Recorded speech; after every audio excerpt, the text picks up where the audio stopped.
Yes mga friends, good evening. Magandang gabi sa inyo lahat. Sana nasa mabuti kayong kalagayan, ano. Siya nga pala, nandito nga tayo ngayon sa Makati mga friends. Pinasukan tayo dito sa may bandang Finlandia nung merchant na ang pangalan ay The Lady Cake. The Lady Cake. So di-deliver natin ito sa may E. Rodriguez doon sa The Capital Tower. At alam niyo ba kung magkano yung bayad? 145 pesos lang. At ang kilometers niya mula rito ay 9.9 kilometers. So isip-isipin nyo guys yun, 9.9 kilometers. Medyo malalayo yung delivery natin ngayon guys, kasi hindi tayo nakakuha ng ng planner ng 5 to 8. Ng 5 to 8 Manila to Pasay, kaya strike anywhere tayo ngayon kung saan saan lang tayo di-deliver Kaya deliver na natin ito guys, doon sa E. Rodriguez sa Quezon City. So siguro mga higit kumulang 30 minutes bago ko maihatid dito doon. Kasi time check tayo, time check 7:14, medyo matraffic pa. Sige guys, yun lang muna, mamaya na lang ulit. A few moments later.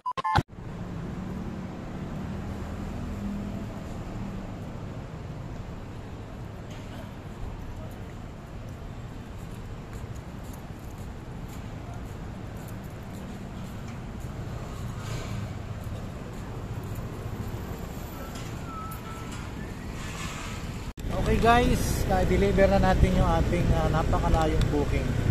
Pero pinasukan ulit tayo ngayon ng dalawang booking double dito sa may Tomas Morato. Isang Uncle John at saka isang Uncle Mo shawarma pala, at saka isang Dunkin Donut o JC Donut papuntang Santa Mesa guys, at saka isa naman papuntang Tondo. So medyo malayo guys yung delivery natin, Okay guys, update ko kayo ulit, dito tayo ngayon sa Quezon City, E. Rodriguez. Okay mga friends, dito na tayo sa delivery natin.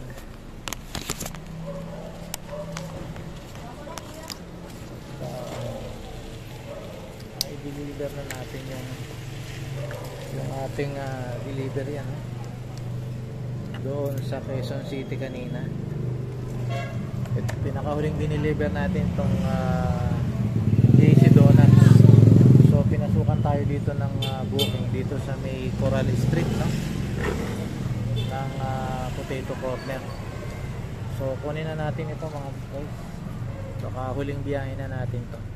So update ko kayo mamaya kung nakailang biyahe tayo ngayong hapon, kasi kaninang umaga bumiyahe ako pero hindi ako nag-video, pero update ko kayo kung magkano yung o ilan yung nabiyahe ko itong gabi. Yung biyahe ito na walang planner, kung saan lang tayo napunta. So update ko kayo mamaya kung nakailang biyahe tayo at kung nakamagkano. Okay. So dito tayo guys sa may Potato Corner, sa may Pacheco lang ito. Kukunin natin yung order natin.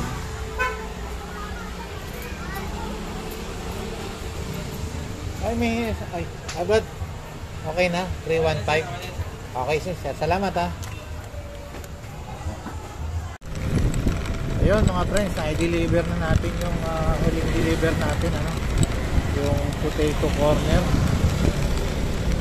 Medyo nag-request yung customer, sa looban ko pa siya dineliver.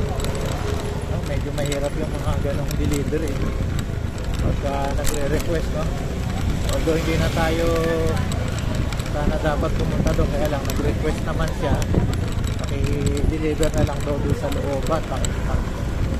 Itanong daw yung kanyang pangalan. So tayo naman, dineliver na rin naman natin. Ayun, nagbigay naman siya ng ng tip, 25 pesos.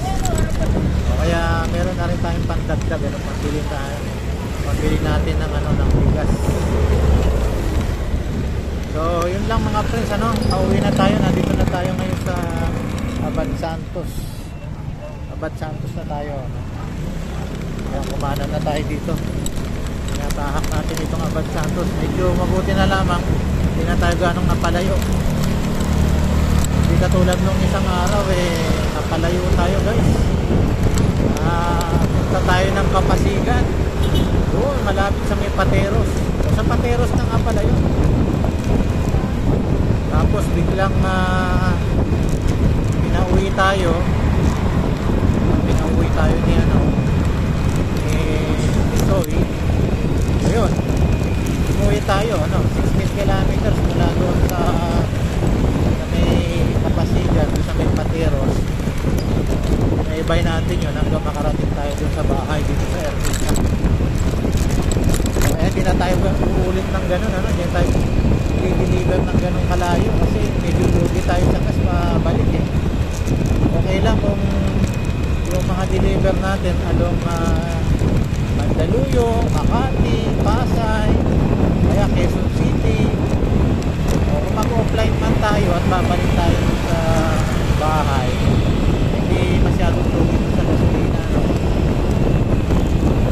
Pero pag masyadong malayo, 16 kilometers, hindi lugi tayo doon. Okay, dito na tayo, sa Mintiricada na tayo. Okay guys, pauwi na tayo. Okay, balitaan ko kayo mamaya. Okay guys, time check tayo. 9:17 na, nandito na tayo dito sa malapit sa bahay. Kaya lang hindi muna tayo umuwi kasi maghahanap tayo ng ulam na mabibilhan. Wala daw kasing ulam sa bahay dahil itong aking mag-ina ay kumain dun sa labas. So hindi na tayo umabot. O kaya ang gagawin natin, maghahanap tayo ng mabibilhang ulam. Sige guys, ikot muna tayo dito sa may Padre Paura. Okay mga friends, good evening. Time check ulit tayo, 9:36 na. 9:36 PM na, At eto na, nakauwi na tayo, nakabili na tayo ng ulam, Pero bago tayo pumasok sa loob, bago tayo kumain ay i-update ko muna kayo, So bali nakapitong biyahe pala tayo, Nagsimula tayong bumiyahe kanina mga 5:20 at nagsunod-sunod yung biyahe natin kung saan tayo nakarating. Diyan sa Makati, sa Quezon City, pagkatapos sa Tondo, hanggang sa makauwi uli tayo dito, So nakapitong biyahe tayo lahat. Nagsimula tayo ng mga 5:20 tapos 8:43 yung huling biyahe natin, tapos umuwi na tayo, So ngayon ay 9:37 na. Medyo umikot-ikot pa ako kasi pagdating ko dito sa area dito sa malapit sa amin at naghanap ako ng mabibilhan ng ulam, So doon sa pitong biyahe na yon guys, naka 600 tayo, 646 Tapos kaninang hapon o kaninang umaga hindi na natin sinama yun, hindi tayo nakapag-video ng mga biyahe natin pero nagkarga tayo ng 150 na gas, Pero pagkatapos ng video na to, ipapakita ko rin sa inyo, yung pinaka total, yung biyahe natin kaninang umaga, tapos yung biyahe natin ngayon, tsaka yung gas natin, 150 yung kinarga natin. Kasi mula kahapon nung ginamit natin ito, hindi pa tayo nagkarga. So kanina natira 1 bar na lang. So nagkarga tayo ng 150 kaya full tank na naman siya. Sige guys, yun lang muna, no. Maraming salamat sa inyo at ilagay ko na lang dun sa screen yung total nung biyahe natin. Total nung biyahe ko. Okay.